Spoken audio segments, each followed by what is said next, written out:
Hello, animals. Beep bop beep bop bop bop. Welcome to Story Shamans. This week, we're talking about Cubby number 12, Style. Style's hard to pin down. It's a little obtuse. But let's go ahead and snare this beast by its face. Style refers to the unique way in which you tell your story. Now, we're not talking about how you organize your narrative. We already talked about that last week. That's all narrative Cubby stuff. Style is all about the qualities you give your story that result in your story having a unique identity. How do you do this? How do you give your story that unique identity? It has to do with how you enact the different aspects of the other Cubbies. What does that mean? It means your style will be made evident to an audience by the how of all your other Cubbies. How you build your story world, how you demonstrate your character's weaknesses, how you dramatize your conflict line, etc., etc. There are many different ways to do these things, right? Your story world could be built up with the small ways that the characters talk to one another, or it could be built up with the bombastic locations you visit, or the larger-than-life character attitudes. Your moral line could be subtly present in the turns your plot takes, or it could be literally spoken as the surface-level dialogue of your main character in court. This difference in world building, this difference in moral expression, is all about style. The originality you deliver here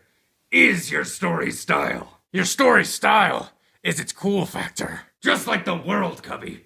When you're crafting your style, you can use the fill-in-the-blank method to help you clarify for yourself what your style is. You can think in terms of, your story is a fill-in-the-blank. Say, your story is a drug trip. Things meld together. The ordinary seems revelatory. Logic doesn't seem to flow in a straight line. There are manic moments of elation. And pitch black moments of despair. Both happening at a moment's notice. You get the idea. Experiencing the story will be like experiencing a drug trip. Or maybe your story is a game of wits. And thus, all your Cubbies will be expressing themselves within this context of intellectual games, one-upmanship, verbal sparring, and political manipulation. You see, your story style could be almost anything. The possibilities are near limitless. Need some ideas to get you started? Your style could be intimate, a spectacle, offensive, irreverent, humble, sarcastic, social commentary, meditative, hyper, absurd, absurd, absurd, languishing, cartoonish, or self-referential. You pick a style, and then keep that in mind when enacting all the different pieces of the different Cubbies in your story. Is your story meditative? Then your story's conflict, no matter how it plays out, better be enacted in a meditative way.